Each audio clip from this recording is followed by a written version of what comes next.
안녕하세요. 김용철 법무사입니다. 개인회생은 내가 쓸 수 있는 돈 전부 변제에 투입하는 것이 원칙입니다. 근데 많은 예외들이 있다고 말씀드렸잖아요. 왜냐하면 개인회생은 그 제도 이의가 사정이 어려운 채무자의 경제적인 재기를 위해서 채권자의 희생을 발판으로 법원이 중재를 서는 것이거든요.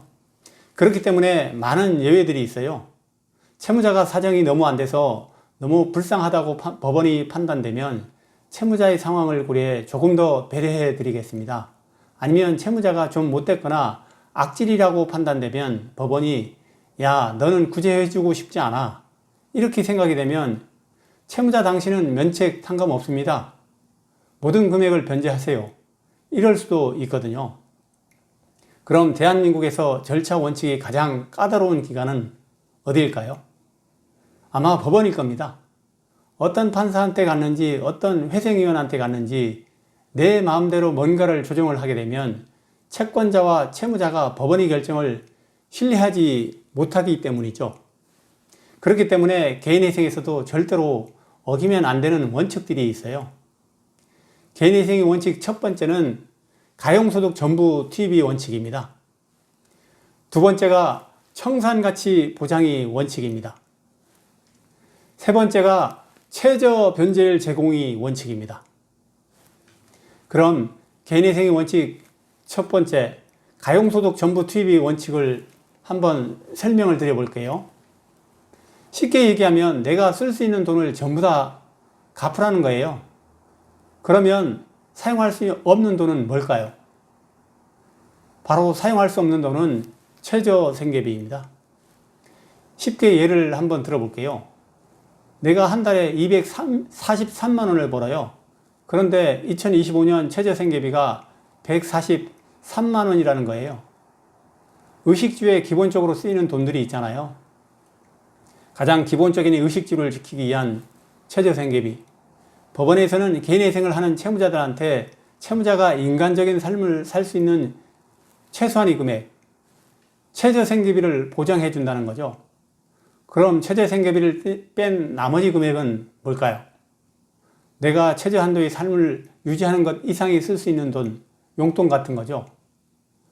최소한의 삶 이상으로 사용할 수 있는 돈, 가용소득이죠.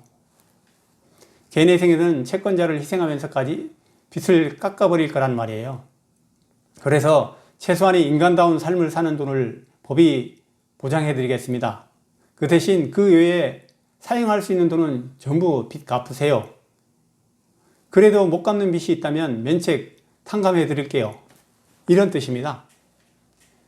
가용소득의 원칙이란 쉽게 얘기하면 최저 생계비를 제외한 나머지 소득은 빚을 변제하라는 겁니다.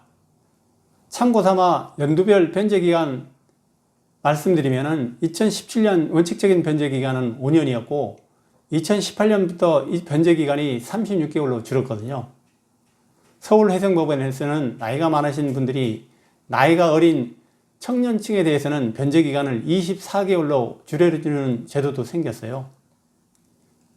그래서 가용소득이 전부 투입의 원칙을 적용시켜보면 가용소득이 100만 원인 경우 2017년 변제기간 5년이면 총 변제금이 6천만 원이죠. 그리고 2018년 이후부터 변제기간이 3년이면 총 변제금이 3,600만 원이 됩니다. 다만 노년층, 청년층의 경우 서울회생법원처럼 변제기간을 2년을 적용하면 총 변제금이 2,400만 원이 되겠죠. 남은 빚은 면책 또는 탕감해 주겠다는 거죠.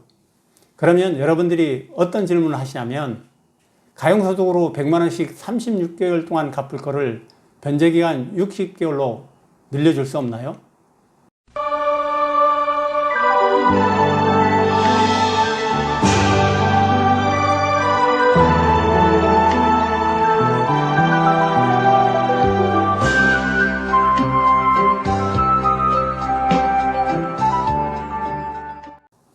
그러면 총 변제금 3,600만 원을 60개월로 늘리면 한 달에 월 변제금이 60만 원이 되겠죠. 그래서 최저 생계비는 143만 원 더하기 40만 원 하면 183만 원이 될 겁니다. 대한민국에서 가장 원칙과 절차에 대해서 까다로운 곳이 법원이라고 말씀드렸잖아요. 법원은 가용소득을 정해진 기간 동안은 지금은 변제 기간이 36개월이라고 말씀드렸어요. 정해진 기간 동안 변제하는 것이 의무입니다. 그래서 편의로 변제 기간을 늘려주지 않습니다. 다만 내가 추가 생계비가 꼭 필요한 사정이 있다면 추가 생계비를 주장해서 최저 생계비를 높이는 방법이 있을 뿐이죠. 아니라면 법원을 어떻게 해서든 설득해서 전체적인 변제율은 고정하고 변제 기간을 늘리는 방법도 있습니다. 하지만 그런 경우는 대리인이 적극적으로 도와주셔야 되는 거고, 여러분들도 내가 143만 원 기초적인 생계비로 살 수가 없다는 것을 추가적으로 주장을 하셔야 되고, 그 주장에 대한 근거도 있어야 되겠죠. 예를 들면 여러 가지 사정이 있어서 부모님을 부양가족으로 넣을 수 없어요. 다만 부모님이 소득이 없으셔서 제가 부양해야 되는 상황이에요. 추가 생계비로 인정받지 않아도 되니까 변제 기간만 조금 늘려주세요. 이렇게 설득을 하면 그런 사정은 법원이 간혹 받아주는 경우들도 있습니다. 오늘 드린 말씀은 가용소득 전부 투입이 원칙입니다. 나의 월평균 소득에서 기초생계비를 빼고 2025년 기준 지금은 1인 기초생계비가 143만 원이에요. 그 다음에 추가 생계비를 또 빼요. 미성년 자녀의 부양료나 월세, 병원비 이런 것들을 빼고, 그러면 나머지 돈이 뭐예요? 가용소득, 즉 사용 가능한 돈입니다. 기초적인 생계비 외에 사용 가능한 돈이 가용소득인데 가용소득은 전부 변제하세요. 이런 취지이거든요. 채권자가 채무자의 경제적인 재기와 회생을 위해서 양보하는데 채무자도 양보하라는 겁니다. 그럼 내가 쓸 수 있는 돈은 전부 변제에 투입해야 되는 것이 가용소득 전부 투입이 원칙이에요. 총변제금은 가용소득 곱하기 변제기간입니다. 그러면 채무자 입장에서 변제기간을 늘려서 매월 내가 갚는 돈을 줄이고 싶어 하는데 원칙적으로 변제기간을 늘리는 것은 불가능합니다. 그러면 채권자가 돈을 변제받는 기간이 너무 늘어나잖아요. 그러면 채권자에게는 손해가 되겠죠. 채권자는 사실 빠른 변제를 원합니다.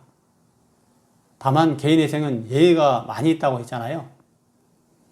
여러분들이 대리인과 상의를 하셔서 변제기간을 늘리고 한 달에 갚는 돈을 줄여야 하는 특별한 사정이 있다면 판사님과 회생위원님을 설득할 수 있는 방법 있습니다.